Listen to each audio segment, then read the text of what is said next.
under the seat.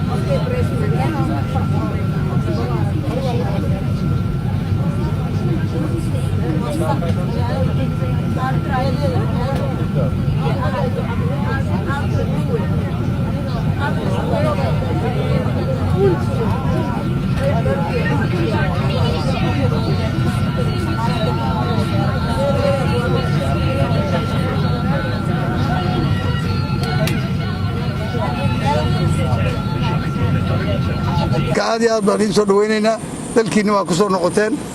maaragtay waxaan leenahay inaad ku soo guulaysteen waxbarashada aad soo qaateen aad baan u soo dhaweynaynaa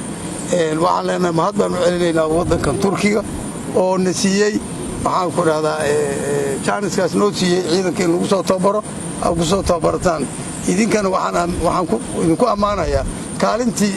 aan idinkugu talagalnay inaad ka soo baxdeen oo ahayd idinkoo soo tababartay oo aqoon soo kororsaday oo military danab ah inaad ku soo noqotaan dalka aad iyo aad baan ugu faraxsanahay idinkana waa idinku ammaanayaa waxaan leeyahay dalkiina waa ku soo noqotay waa soo dhawaada waxaan kaloo oon rabaa inaan si gaar uga hadlo waxaad ku soo aadeen ood maanta tababarka soo dhammaysteen bishii la aasaasay ciidanka xoogga dalka Soomaaliyeed maanta waa 10 Abriil waad ogtihiin 12 Abriil waa maalintii la aasaasay ciidanka xoogga dalka Soomaaliyeed hal maalin baa ka dhiman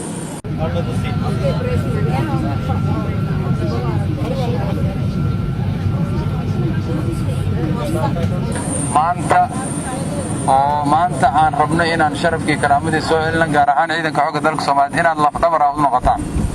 inaad hormuud u noqotaan inaad kuwa fursadda aan u helin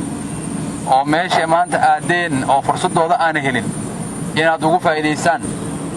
runtii oo soo laabataan waxa soo barateen dalka kula soo laabataan runtii aad iyo aad ay inoo farxad gelinaysaa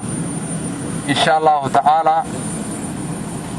annagana insha Allah ta'ala inaan idin garab istaagno inaan baahidiina aan ka turjunno wixii hore oo qofka tababarantu soo qaato oo iska bixi jiray ama aan la daryeeli jirin ma noqonayso in lidin ka warhayo lidin ka warqabo